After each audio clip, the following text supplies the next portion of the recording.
Et je pense qu'ici vous êtes bien placé pour le comprendre, qu'il y a un certain nombre de questions. Vous avez cité celle du temps, on pourrait ajouter la question de la matière ou la question de la réalité, à propos desquelles la physique apporte des résultats théoriques ou bien expérimentaux qui viennent changer l'ensemble des réponses philosophiques qu'on peut apporter à une question philosophique. Par exemple, si vous posez la question le temps existe-t-il ? C'est une question qui a été abordée par les philosophes. Certains ont trouvé des arguments pour dire que le temps ne pouvait pas exister. D'autres ont trouvé des arguments pour dire que le temps existait nécessairement. Bon, et faire de la philosophie des sciences, c'est finalement considérer que l'esprit n'est pas seul. C'est-à-dire qu'il y a un en dehors de l'esprit, et cet en dehors de l'esprit, c'est le réel. Le réel, c'est ce que les physiciens et les scientifiques en général explorent.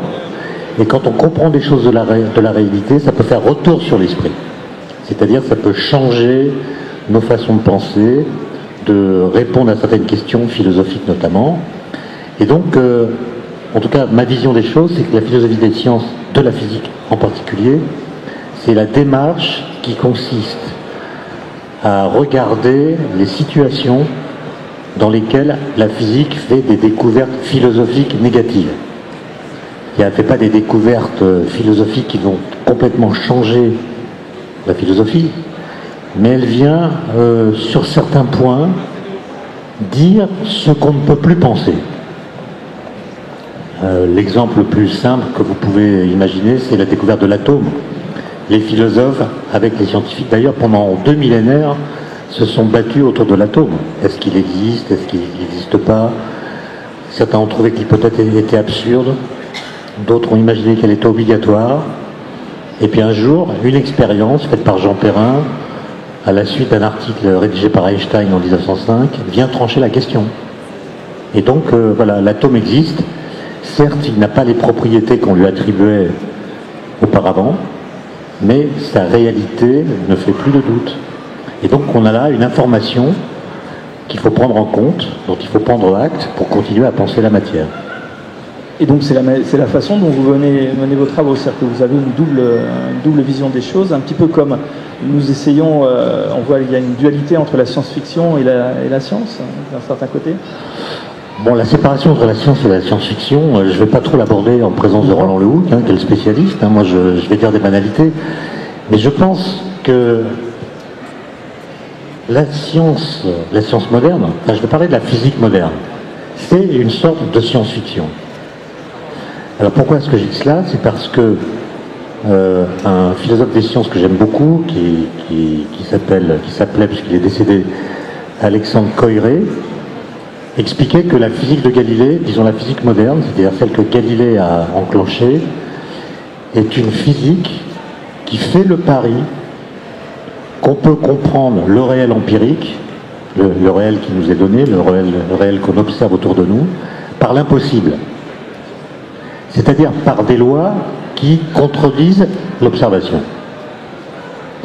Et si vous prenez d'ailleurs n'importe quelle loi physique que vous connaissez, la loi de la chute des corps, le principe d'inertie, qui vous dit qu'un corps qui n'est soumis à aucune force a un mouvement rectiligne uniforme indéfini, si vous prenez a fortiori les lois de la physique quantique qui vous disent qu'on peut décrire une particule comme étant à 2 endroits à la fois, si vous prenez les lois de la relativité restreinte ou de la générale, vous trouverez des résultats semblables, c'est-à-dire des résultats qui, lorsque vous les écoutez pour la première fois, vous semblent faux. Par exemple, quand vous faites une expérience de chute des corps, en faisant tomber en même temps une boule de pétanque et une balle de tennis, vous voyez bien que la boule de pétanque va plus vite que la balle de tennis. Et la vraie loi de la chute des corps tirée de l'observation, c'est celle qui nous dit qu'un corps tombe d'autant plus vite qu'il est plus lourd. C'est ça la vraie loi. Et puis un jour arrive Galilée, qui pose la question suivante. Cette loi est certes conforme à l'observation, mais c'est pas trop ce qui m'intéresse. Ce qui m'intéresse, c'est de savoir si elle est vraie. Et contrairement à ce qu'on raconte d'ailleurs dans les livres, il n'est jamais monté au sommet de la tour de Pise pour faire des expériences, parce que s'il avait fait des expériences, leur résultat aurait confirmé la thèse selon laquelle les corps lourds tombent plus vite que les corps légers. Donc il a simplement fait une expérience de pensée, c'est-à-dire il a imaginé qu'Aristote avait raison en disant que les corps tombent d'autant plus vite qu'ils sont plus lourds. Et puis il a pris donc un objet très massif, par exemple une boule de pétanque, une balle de tennis qui est plus légère, il met une ficelle entre les deux, et il imagine qu'il lance le tout dans le vide. Enfin, pas dans le vide, justement dans l'air. Alors si on croit à Aristote, on doit en déduire que puisque l'ensemble formé par les deux objets est plus lourd que la boule de pétanque, il va tomber plus vite que la boule de pétanque. Mais en même temps, pendant la chute, la balle de tennis qui est plus légère va tomber moins vite, la corde va se tendre, et la balle de tennis va faire parachute. Et donc l'ensemble formé par les deux va tomber moins vite que la boule de pétanque. Donc il y a une contradiction que personne n'avait vue avant. Et la seule façon de résoudre la contradiction, c'est de dire que tous les objets, quelle que soit leur masse, tombent à la même vitesse. Et cette loi, si on y croit, oblige à réinterroger l'observation. Et à comprendre que quand on fait tomber des objets, il y a certes la gravité qui les fait tomber tous à la même vitesse, mais il y a aussi l'air qui crée des forces qui seront différentes selon qu'on a affaire à un objet très massif ou à un objet moins massif, et que c'est ces forces-là qui sont responsables de la différence de chute. D'ailleurs, à ce propos, on peut regretter que M. Baumgartner, qui a sauté de 39 000 mètres il y a quelques jours, n'ait pas pris dans sa main une plume et puis une bille de plomb dans l'autre main qu'il aurait lâché au moment de l'envol pour qu'on voit que dans les premières phases, ces trois objets tombent presque à la même vitesse et quand ils rencontrent des couches d'air un peu plus denses, là la différence de vitesse s'accentue. Donc voilà, c'est ça qui fait que la science moderne, la physique moderne, elle est étrange d'emblée, au sens où elle contredit l'observation. Ou en tout cas, elle oblige à retravailler les faits pour comprendre comment les lois physiques qui les contredisent s'appliquent à eux néanmoins. Alors vous pourriez dire que cette histoire de la chute des corps, c'est des vieilleries, ça date de 1604. Hein. Ça, on sait depuis peu de temps, parce que, comme vous le savez, peut-être Galilée a écrit cette loi dans des brouillons qu'on n'arrivait pas à classer parce qu'ils ne les avaient pas datés. Et ce sont des physiciens italiens qui ont résolu le problème. C'est une anecdote, mais elle est intéressante. Ils ont résolu le problème il y a peu de temps en prenant les brouillons de Galilée et en faisant une analyse chimique de l'encre qu'il avait utilisée. Et pour ça, ils ont bombardé les feuilles de brouillon par des protons. Et l'angle de diffusion des protons traversant l'encre dépend des éléments chimiques qui sont dans l'encre. Or, à l'époque, il n'y avait pas beaucoup de contrôle qualité pour l'encre. Et donc, tous les ans, Galilée se faisait livrer de la poudre qu'il diluait dans l'eau pour faire de l'encre. Et d'une année sur l'autre, la composition de la poudre était pas toujours la même. Alors ça n'aide pas parce que ça ne dit pas à quelle date ont été fabriqués écrits les manuscrits de Galilée. En fait, tous les ans, il faisait un bilan comptable de ses activités qu'il est obligé de dater. Et donc les physiciens ont comparé l'encre des bilans comptables qui étaient datés et l'encre des brouillons de physique qui n'étaient pas datés. Et par une longue reconstruction, ils ont fini par conclure que Galilée a énoncé la loi de la chute des corps en 1604. Mais ils ont publié ce résultat en 2005. Et donc il était trop tard pour fêter le 4e centenaire de la découverte de la loi de la chute des corps. Extraordinaire. Alors, attendez, si tu peux juste ajouter une chose. J'étais en train de vous dire, avant d'être pris par cette anecdote, que cette histoire de Galilée peut sembler extrêmement ancienne et on pourrait croire qu'elle correspond à des situations qu'on ne retrouve jamais aujourd'hui. Et ce que je voulais vous dire, c'est que c'est faux.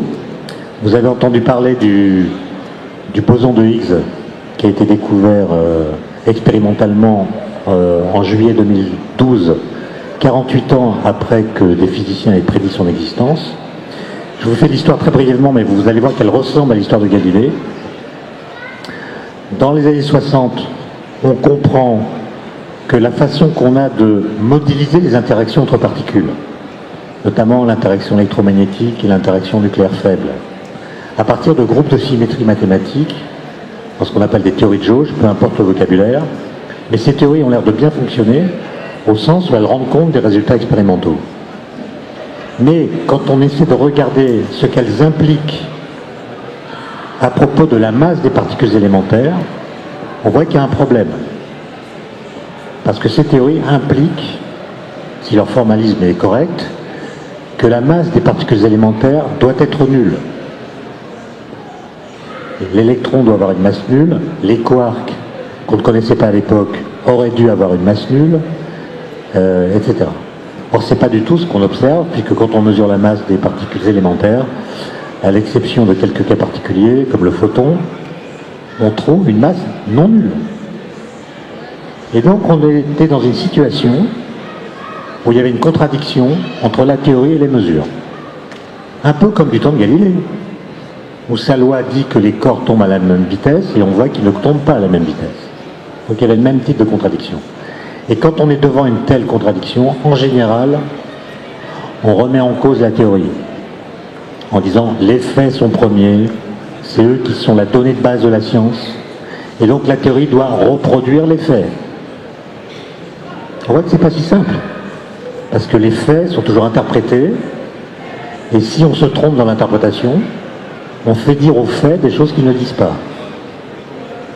Et donc, quand je reviens aux années 1960, la plupart des physiciens disaient le modèle standard de la physique des particules, ces équations qui impliquent que la masse des particules élémentaires doit être nulle, sont fausses. Il faut changer de modèle, il faut trouver une autre théorie, etc. Mais il y a 3 physiciens, dont l'un qui s'appelle Peter Higgs, qui va donner son nom au boson de Higgs, qui se souviennent de Galilée, et qui se souviennent que le pari de la physique, c'est qu'on peut expliquer le réel par l'impossible. Et que donc, il se pourrait bien que les équations du modèle standard soient correctes, mais que nous, physiciens, nous n'avons pas bien compris ce qu'est la masse. Ils vont faire un travail théorique absolument génial, qui tient d'une page et demie. Alors, leurs articles de l'époque, c'est une page et demie de calcul, dans lequel ils font l'hypothèse que la masse des particules n'est pas une propriété intrinsèque des particules. C'est pas une propriété qu'elles possèdent en elles-mêmes, comme on l'apprend à l'école. On apprend à l'école qu'il y a un lien insécable entre l'idée de matière et l'idée de masse.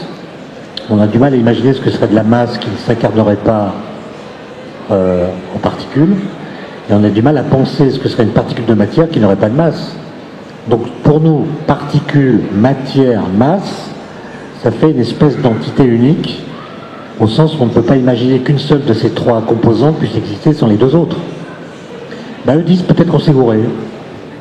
Peut-être que les particules n'ont pas de masse, je parle des particules élémentaires, peut-être que les équations ont raison, simplement elles acquièrent ce que nous appelons une masse par le fait qu'elles interagissent avec le vide. Et du coup, le vide n'est pas vide. Il y a quelque chose dedans avec lequel les particules interagissent. Et du coup, dans leur idée, la masse n'est pas une propriété primitive des particules, c'est une propriété secondaire qui résulte d'une interaction qu'elles ont avec le vide. Donc ils imaginent que dans le vide, il y a un champ qui est partout le même, homogène, c'est ce qu'on appelle un champ scalaire, au sens où il est défini par une seule variable, qui a la même valeur en tout point, on l'appelle le champ de Higgs. Et en fait, les particules sont couplées à ce champ, et plus leur interaction avec ce champ est forte, et plus leur masse est élevée. En fait, l'interaction avec le champ leur donne de l'inertie, les freine, et les empêche d'aller à la vitesse de la lumière, ce qui serait le cas si leur masse était nulle. Et donc la masse, c'est simplement une mesure du couplage entre des particules sans masse et un champ qui est partout présent. Donc l'interprétation de ce qu'est la masse est complètement modifiée, et il se trouve que, comme ça a été le cas pour Galilée, après 48 ans de recherche, on a détecté, non pas ce champ lui-même, mais les quantas de ce champ qu'on appelle les bosons de Higgs. Donc c'est une découverte vraiment fondamentale, d'une part parce qu'elle nous renseigne sur le vide, et d'autre part parce qu'elle vient confirmer que la démarche entreprise par Galilée, qui a contesté l'observation à partir de lois physiques qui disent le contraire de ce qu'elle montre, c'est la bonne démarche en physique. Et du coup, et ça sera ma conclusion pour cette question-là,